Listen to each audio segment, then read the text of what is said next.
Hi friend, আমি সকাল সকাল আবার চলে এসেছি আমার রান্নাঘর সুপর্ণাস কিচেনে। আমি আজকে করব পটলের টকঝাল মিষ্টি পটল পোস্ত কারি। আমি এখানে অল্প অল্প করে পটলের চোকলা ছাড়িয়ে রেখেছি, অল্প অল্প চোকলা আছে, আর মাঝখান দিকে একটু একটু করে ফেলে নিয়েছি যাতে মশলাটা ভেতরে ঢোকে।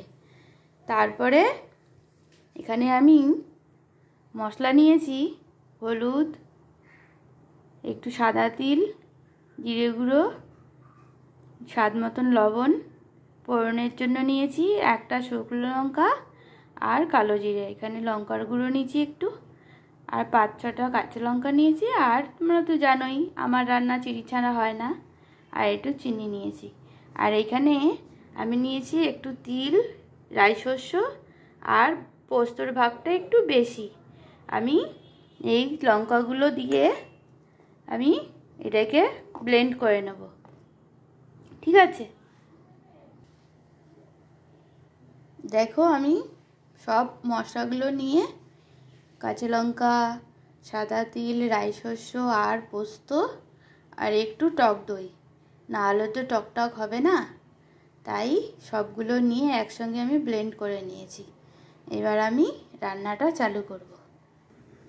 দেখো ফ্রেন্ড, কড়াই গরম হয়ে গেছে, আমি 4 টেবিল চামচ সর্ষের তেল দিয়ে দিয়েছি। এবার পটলগুলো আমি একে একে ভাজবো।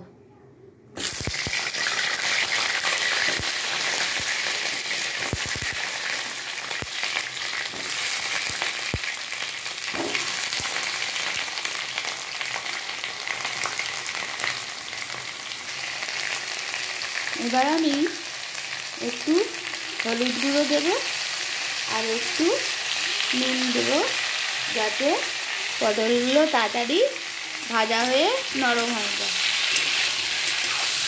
লাল লাল করে ভেজে তারপর আমি পটলগুলো একটু নাবিয়ে নেব।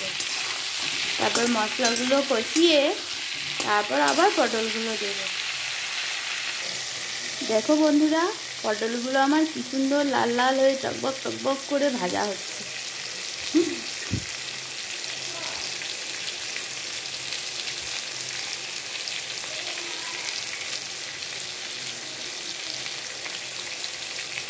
এরপর আমি পটলগুলো ভাজা হয়ে গেছে, প্রায় হয়ে এসছে। আমি এবার ফোড়নটা এর মধ্যেই দিয়ে দেবো। ফোড়নটাও একসঙ্গে ভাজা হবে। কালো জিরা আর একটা শুকনো লঙ্কা রেখেছিলাম, সেইটা পটলের মধ্যে দিয়ে দিচ্ছি।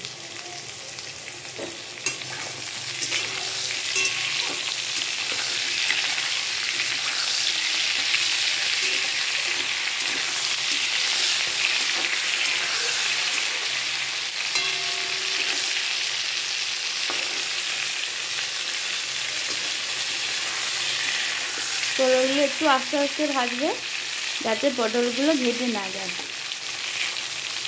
আর ভাজা হতে হতে তো পটলটা নরম হয়ে যাচ্ছে, বেশি জোরে জোরে নাড়লে পটলগুলো ঘেটে যাবে।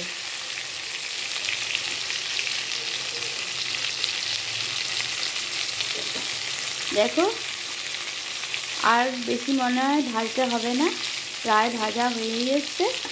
এবার আমি যে মশলাগুলো ব্লেন্ড করে রেখেছিলাম সেইগুলো দিয়ে দেবো।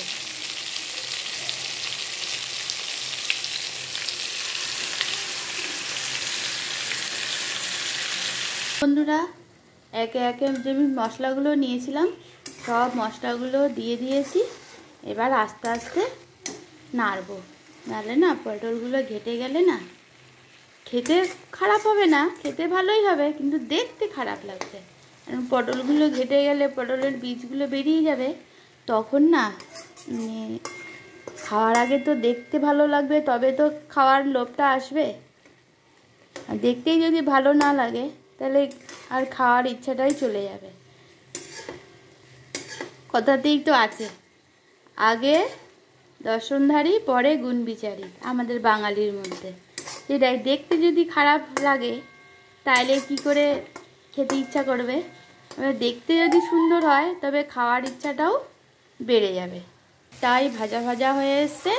এবার আমি মিক্সি বোলে যে মশলাগুলো লেগেছিল তার মধ্যে একটু জল দিয়ে আমি এইটা মশলাগুলো সব যাতে ঠিকঠাকভাবে হয়, মানে পটলের মধ্যে ঠিকঠাকভাবে ঢোকে, তার জন্য আমি একটু জল দিয়ে দিয়েছি। জলটা একটু কমে আসলে একটু মাখা মাখা নামাবো। নামানোর পরে আর একটা জিনিস দেওয়া বাকি আছে, যেটা যখন নামাবো তখন তোমরা দেখবে। এখন ফুটছে, নামানোর সময় আমি এটা দেবো।